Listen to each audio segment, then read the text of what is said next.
I used to think the worst thing about working the midnight shift at a small-town radio station was the loneliness. But that was before I began hearing the voices in the static. My name is Elena Ward, host of Night Frequency Radio, a late-night show broadcast from a rundown station on the outskirts of Willowbend, a town so small most people forget it exists. The station sat right next to the old forest and long-abandoned railway line, and every night, when the world outside dissolved into stillness, the only sound that kept me company was the hum of equipment around me. I never imagined anything unnatural could slip into that familiar hum, but that changed the night the static started speaking back. It was just after 1:13 a.m. The hour is important because later, I'd learned that many disappearances linked to Willow Bend happened at exactly the same time. That night I sat in the dim booth, drinking stale coffee and flipping through the call logs. We barely got more than 10 callers a night, usually truck drivers or insomniacs who treated the show as company. The air conditioner made a low, rattling sound above me as I leaned forward to start the next segment. "You're listening to Night Frequency Radio," I said, my voice echoing in the dark studio. "Lines are open if anyone wants to share stories to keep us awake." Nothing but silence responded, followed by a coarse hiss of static that fluttered like wings inside the headphones. I tapped the mixer, thinking it was a connection issue. But the static thickened, rising from a whisper to a steady pulse. Tap, tap, tap, like fingernails lightly brushing the microphone. A cold ripple ran across my arms. The equipment behaved normally. Every light, every dial looked fine. But the sound was wrong, textured, layered, like something alive was crawling beneath it. Then I heard it. A faint voice threaded through the static, repeating something I couldn't quite understand. It sounded distant, like someone speaking through a tunnel. At first I assumed a trucker was trying to call in with a weak signal, but when I checked the phone board, the lines were dark. The whisper grew clearer, separating itself from the distorted noise. "Elena, can you hear me?"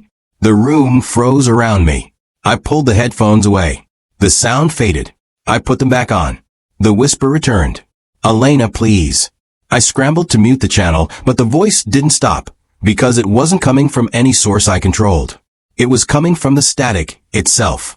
For a moment, I sat there staring at the mixing board, my pulse pounding so hard I felt every beat in my throat. "Hello," I said quietly, even though every instinct screamed not to reply. The static stretched thin, then snapped into clarity as a trembling woman's voice filled my ears. "Don't let them in."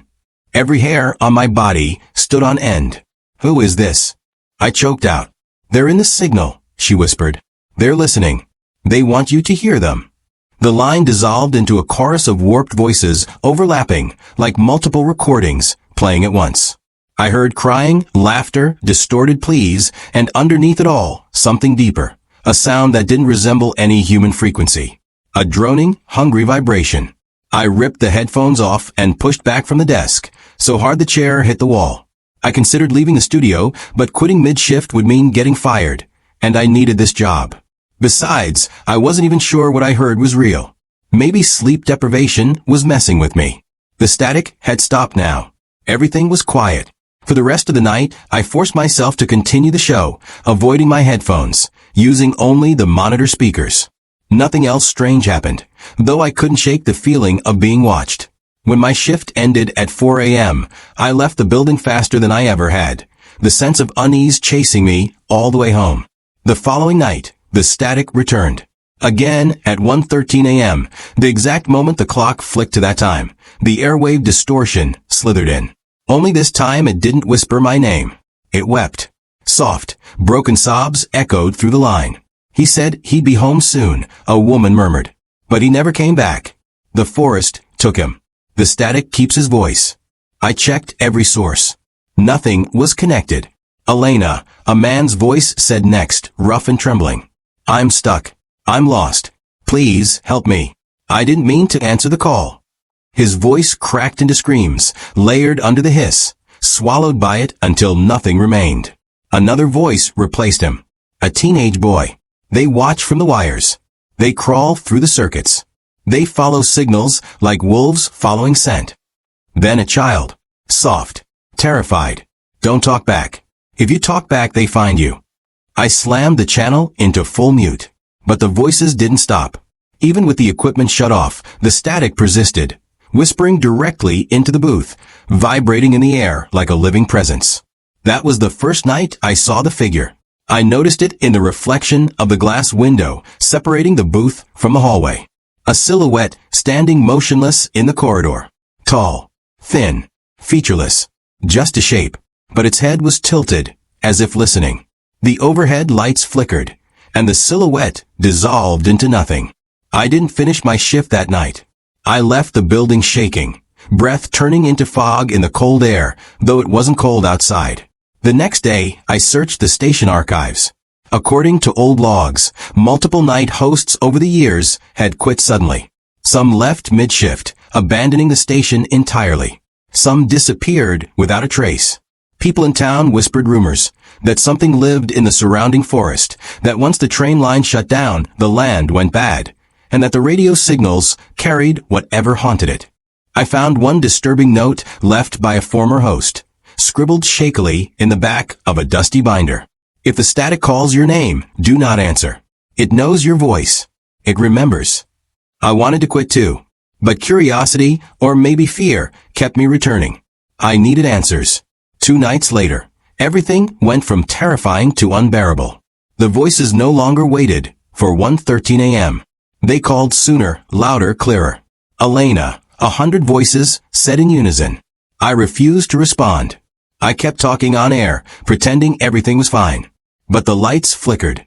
The temperature dropped sharply. My breath fogged.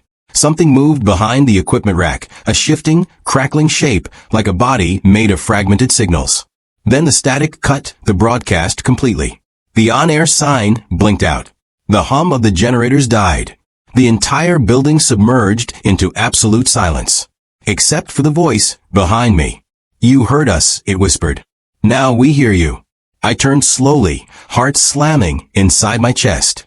A figure stood in the dark corner of the booth, tall, skeletal, its outline glitching like a corrupted video frame. Its limbs bent wrong, stretching, twitching with every flick of sound. Where its face should have been, there was only a shifting field of white noise. The static figure stepped forward, each movement accompanied by a buzzing ripple through the airwaves.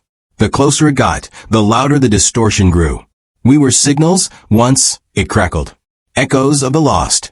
We feed on the ones who listen too long. I backed up until my spine hit the equipment desk. My hands trembled as I searched for anything, to break the oppression closing in. I grabbed the emergency transmitter switch and flipped it upward. A surge of feedback exploded through the room, a violent burst of pure white noise. The creature screamed, its voice ripping through my skull like metal tearing. Its form distorted wildly, unraveling like loose tape caught in a machine. It lunged toward me, but the broadcast signal overloaded, flooding every corner of the booth with an agonizing screech. The lights burst overhead. The creature convulsed, flickering, disintegrating, until it dissolved into a thin vapor of static that vanished into the ceiling vents. The power came back an instant later. The equipment rebooted. The clock blinked. 1:13 a.m. I didn't work the full shift. I ran out of there and didn't return for days. When I finally came back, the manager fired me for abandoning the station without reason. I didn't argue. I didn't tell him what I saw. That was 3 months ago. But last night, something happened. My home radio, which I hadn't touched since quitting, turned on by itself. The dial spun. The speakers hissed. And the static whispered. Elena, we found another signal. Now, as I write this, I can hear faint tapping inside the walls of my apartment. Like fingernails. Like something searching for wires. Searching for frequencies. Searching for me. And every time the clock strikes 1:13 a.m., the radio turns itself on. And the voices, all of them, call my name.